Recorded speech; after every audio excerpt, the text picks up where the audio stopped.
Hello, everyone, and welcome to the Good Love Podcast, a Good Love Project production with your friendly neighborhood sex geek and good lover, Katrina Boots Rainsong. Here at the GLP, we strive for informed, enthusiastic consent, so this is your content warning. The Good Love Podcast is a sex and relationship education podcast directed to adult listeners. We offer playful, powerful, and positive education on sexuality, pleasure, kink, sexual health and wellness, and a slew of other grown and sexy topics. If you find any of these topics objectionable, you're welcome to skip an episode or even the whole show. If you're under 18, we recommend heading over to scarletine.com for all youth-focused sex ed needs. Now, if you're an enthusiastic yes, get comfy and enjoy the show. Hello. Hello. All right, everyone, it's Katrina's Good Love Project, and today I have my girlfriend on with me. She is also an educator and just an all-around sexy, amazing individual, and we're going to do something a little different today because she's going to interview me. So tell the people about yourself a little bit, babe. Hello, good lovers. I am Charlie Sharp. I am a burlesque performer, a sex worker, an educator, just all around doing stuff kind of gal. And I don't know what else to say, but I'm excited to be here. Yay! Awesome. Well, and so my last podcast episode, it was like late Thursday night, and I was just like, damn it, it's posting day. And I have neither posted nor recorded.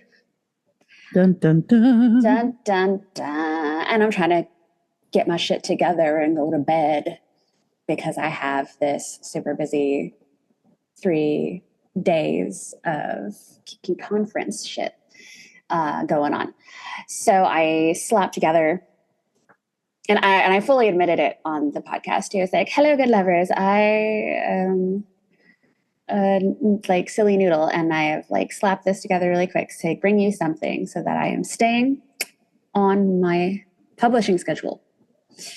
Because if there's one thing that is consistent about me, it's that I suck at consistency. So I'm trying to follow Princess Callie's words of advice that done is better than perfect. So I like post together some recycled video sound clips answering listener/viewer questions, which is always useful, because if one person has a question, there's probably at least hundreds, tens and 20s and hundreds of other people that have that same question or something similar. Or maybe they don't have the question because they never even thought of it, and then they heard it and like, oh yeah, what is that about? So put that out there. But I did promise that I would then talk about the weekend that I was in such a hectic space for. And I'm in another hectic space because I have another long weekend in front of me. So yeah, we're going to record this. I'm going to get it up and posted because once again, it is Thursday. Yeah, we're doing good. We're doing good. Yeah, this weekend is going to be really busy and crazy. Yeah. But it's also sexy and fun. It is going to be sexy and fun. I'm going to be at the Kinkback collab weekend with the Om goddesses, orgasmic melanated goddesses, just making all kinds of content. They're doing photo shoots, and there will be other podcasters.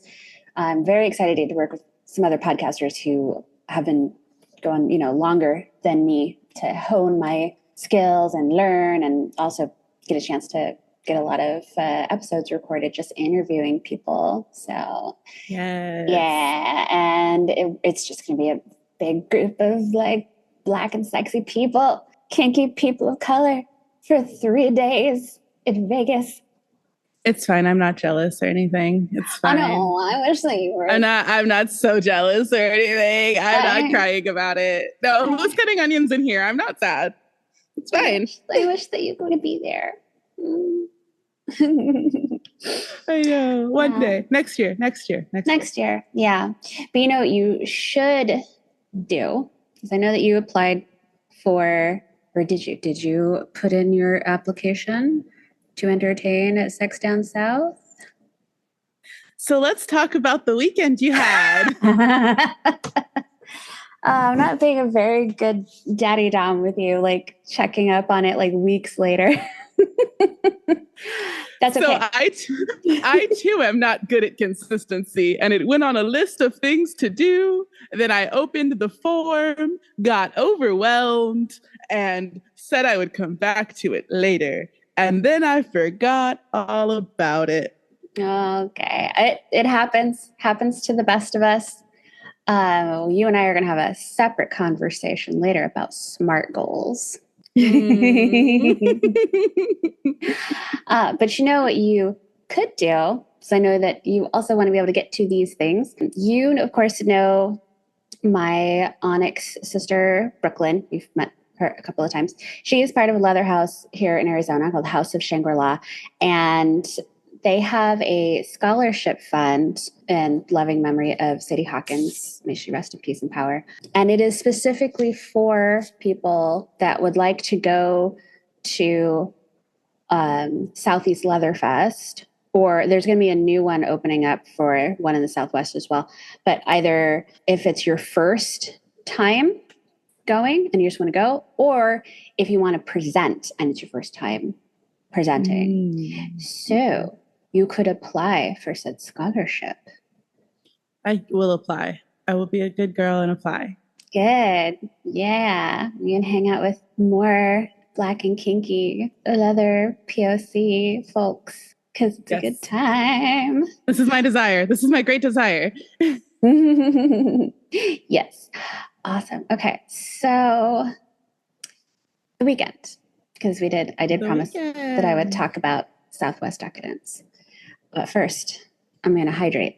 So, brave interviewer, fire one. Can we start by a little summary of what is Southwest Decadence?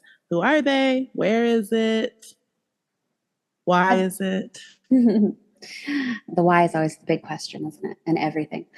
Yes. So Southwest Decadence this is their first year. So this was the inaugural convention. Yay. There was another leather kink conference that had been out here in Arizona for many, many years called Southwest Leather Fest. I went to the last one, which was in 2019. And that is dead and gone and buried. We have kissed it goodnight. It was no more. So we didn't have anything. Plus, the Fire Nation, aka COVID, attacked. Yeah, so ate that on up. Yeah, so everything was shut down, which many of us, of course, have found that shutdown time, did create opportunities for rethinking things, rebranding, rebuilding, starting new things. And so some other folks in the local community here put together a new conference, Southwest Decadence. So it's a 3-day leather and kink convention. There's classes. One thing that's very different, they don't hold any pageants or titles. So there's no contests of any kind. And it's sounding like they're probably going to want to keep it that way. I don't know. That might change in the future. But I know right now there was talk from the leaders about really wanting to keep Southwest Decadence very much communal and kind of horizontal in leadership, control, ownership, and not creating a bunch of hierarchies beyond people's personal hierarchies of master, slave, dom, sub, what have you, which I really liked. I think that's really cool. I love what leather pageants do and all the community service and whatnot and charity money that they raise and all of that. But especially for a brand new event, I thought that was pretty cool. They weren't trying to go too hard and they weren't just doing the same thing that had been done before and just slapping a new name on it. So there were some classic things that were still there. Part of Southwest Leather Fest had always been the Dance of Souls, which was a big like ordeal ritual involving body piercing and drumming and dance that always like capped off the weekend. And so I was really glad that they were able to have that. The people that organized that part of things, you know, I was willing to work with them. So I did not go this year. I did not go for reasons I'll get into later. Basically, it's just energy conservation. That was the reason I didn't go. Energy conservation, and there were some classes that I really, really wanted to take. But I'm glad that they kept that they were able to have that. They had the Boot Black Lounge, which most leather events have, where you can go and get your boots or other leather pieces taken care of, which was lovely. I didn't make it to the Boot Black Lounge, though. I was so busy. I'm a little bummed about that, but because getting like sitting down in the chair, in the throne-like chair, and like getting your boots done, it's like getting a pedicure, but with your boots on, and it's nice. Yeah. Yeah. So it's definitely like, you know, your leather's getting cared for, but also feels like you're being cared for. And this year's actually my 10-year anniversary, both of my first leather conference and of my first time getting boot blacked. So look at them. That was cool. Kinkster for life. Yeah. There were lots of veterans, people I knew from the community. It definitely felt like a family reunion. There were also a lot of like newbies, like people that it was their very first time coming to an event in the Southwest or an event like this at all, which was lovely to see and lovely to talk to those folks. So Southwest Decadence, it's classes, it's workshops, it's vending, it's fundraising. All of the they did a raffle for a fundraiser, and all of the fundraiser money went to the National Indigenous Women's Center. I think I'm saying that right. It went to a charity that focuses on Indigenous women and their needs, which is fantastic. And there's like lovely bits of ritual involved, not just Dance of Souls, but even throughout the weekend. You know, we have like opening ritual, and they had this lovely reflection room, which I don't remember seeing at something like this at other kink conferences before, but I haven't been to a whole lot of them. So, but just like a nice space where you could like sit and rest, or if you had just maybe had like a heavy play session, you know, you could like get some aftercare, integrate, meditate on what you just learned in class, whatever you needed to do. So that was really great. So that's what Southwest Decadence is. Okay. I think that sounds just so fun. I love it. All right. So you kind of went over, well, you thoroughly went over what Southwest Decadence was. Can we talk about some of the ways in which this differed from your typical Leather Kink conference? And also, what exactly is the Leather Kink conference? I know it's a fundraising opportunity, but what is it for those who have never heard of it before? Right. Okay. So there are leather/kink conferences and conventions. And then there's also like separately like leather conferences and kink conferences, because leather and kink, while they often go together, they are not the same thing. I'll break that down in a second. Sometimes like leather events, multi-day leather events are also called a leather run, which that name comes from like motorcycle culture. And so what these are is just like with most other kind of cons, whether if you're going to like Anime Con or Comic-Con or what have you, it's a space for people with similar interests, similar special interests, and or lifestyle to congregate, to network, to meet, to learn, and to celebrate each other and artists and I don't know if I would say, no, yeah, I could say creators for this too, because there's plenty of people in the community that also create things, whether it's creating content or clothes or tools, art that is based on, that is inspired by kink and leather. So in that way, that's just like any other conference. The big difference, of course, is that generally, people, that's also, it's a great opportunity to bust out your best, your favorite kinky, fetish, sexy leatherware, being sure that you're street legal when you go from your hotel room to the conference room, or your car to the conference room, obviously. But then once you're inside, like, you get to be in this glorious kinky bubble. And, people, we all give each other comments. Oh my God, I love your vest, your boots, your pins, what have you. And there's lots of different kinds of these events too. Like, some are more like a traditional conference or convention where it might be held in a hotel, like this one was, and like, the conference rooms and the ballroom or what have you will be rented out for a day or a couple days. It may or may not be a hotel takeover, depending usually on like the size of the event, how big and how established the organization running it is. There may be a full hotel takeover and maybe a partial. And then there's also ones that are more like summer camp, where you're at like a resort type area or like a campground, and maybe you're tent camping, maybe you're cabin